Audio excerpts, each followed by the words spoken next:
So, Trailblazer League is coming up, and we don't know any of the relics. We do know all of the locations, though, and that is probably a bigger thing to worry about when it comes to Trailblazer League. In Twisted League, the relics are the only thing that really mattered. In Shattered Relics League, let's be honest, nothing mattered. But in Trailblazer, there is the relics and the locations that you need to worry about choosing.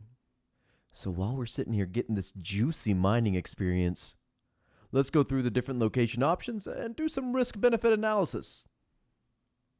For Trailblazer Reloaded, you get 5 total areas, 2 of which are chosen for you. You'll start with Mistland, and if it's like the start of Trailblazer, the first iteration, you'll unlock Karamja through the tutorial. Then you'll get to choose 3 of the following areas for 5 total areas: the Wilderness, Fif Isles, Asgardia, Mauritania, Corind Desert, Tcandin, Tronwin, and Corind Keos. Some things to keep in mind when choosing areas: you can use box traps without having to choose Tcandin. Slayer tasks will only assign creatures in your unlocked areas. Treasure trails this time around as well will only be giving you steps in your unlocked areas, which maybe makes me think that you might want to do some of those before you unlock more areas. Maybe game the system a little bit there. And Mahogany Homes will only give you contracts in your unlocked areas. So let's start with a quick overview of what's in each area, to go over what you might have to do to accomplish some of the harder tasks. And then later in the video, we'll get into some maybe 3 reaching combinations that could be interesting. Starting out with the Wilderness, you got everyone knows what's in it, right? It's barely been touched in years. It's got the new reworked bosses. It's got the Revenants. It's best prayer training XP probably. I do think Wilderness is probably a points choice. I personally don't enjoy a lot of the content there, but I don't think you'll end up worrying too much about getting griefed by other players. There's no benefit other than trolling you for killing you.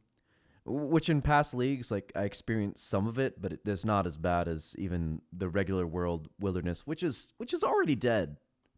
So Wilderness, yeah, easy points, probably not the most fun though. Fif Isles, I guess the Mudkip choice.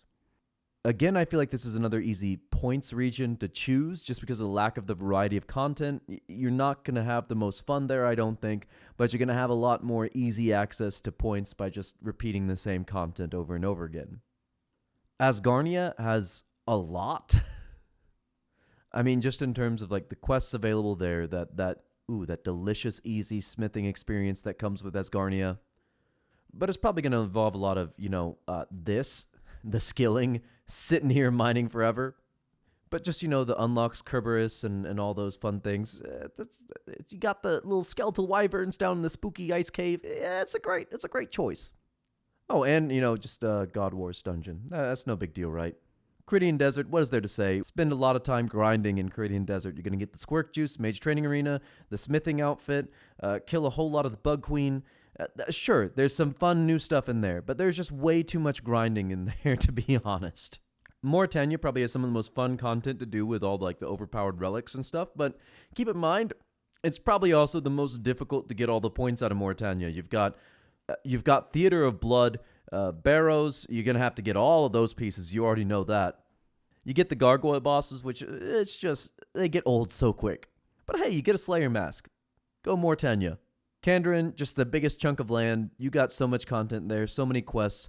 Waterfall, the fight arena, all those good early game quests. It's another one that there's going to be probably a wide variety of tasks to complete, but if you're willing to put in the effort, it's a good utility pick for your account.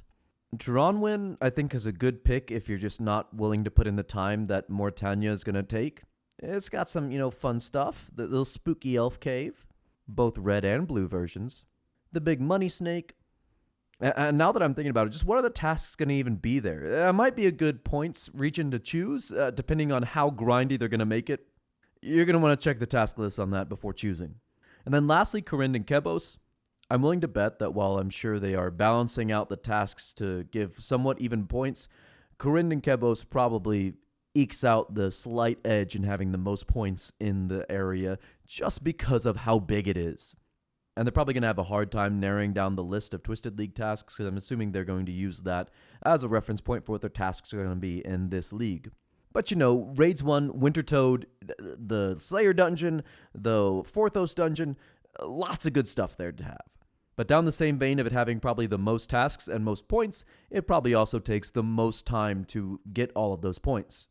Very big, a whole lot of variety of content, a whole lot of grinding needed.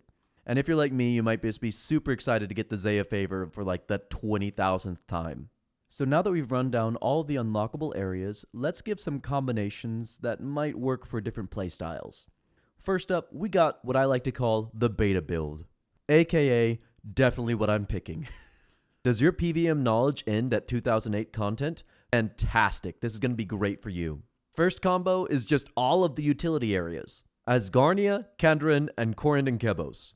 While all of these areas might have relatively more points available than other areas, these are not going to be the most point-efficient routes, I promise. There's too much content in all these areas, but it is all very much comfortable content. The bossing goes up to God Wars and Asgardia, Raids 1 in Corind Keos, as well as the Hydra.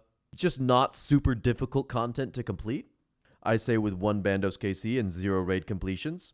But definitely most all of the points available are going to be accomplishable for even less skilled players in these areas. It's just a matter of how much time are you willing to put in. Next up, the easy dragon pick. Fitting with this name, Wilderness is in this pick, as well as Fif Isles and Tronwin. Just going from what I remember in the previous Trailblazer League, these areas are going to have the easiest access to points. They might not have the most total points, but you don't have to complete all the tasks to get Dragon Cup. Nobody's completing all the tasks. They are absolutely crazy if they're spending 8 weeks doing that. So by picking these areas, you're probably giving yourself the best chance to, with minimal time investment, get Dragon Cup. And then, of course, we need a PVM choice. Something to really test out those relics. If you're going for PVM, I still think you should pick Asgardia. You're going to need it for a defender and all the drops at God Wars, as well as those nice boots that smell like wet hot dog. It feels like it's just necessary for the PVM route. From there, I would choose Mortania just for the variety of PvE content in the area, plus all that delicious barrows and whatnot. If you hate yourself, you can even kill some Nightmare.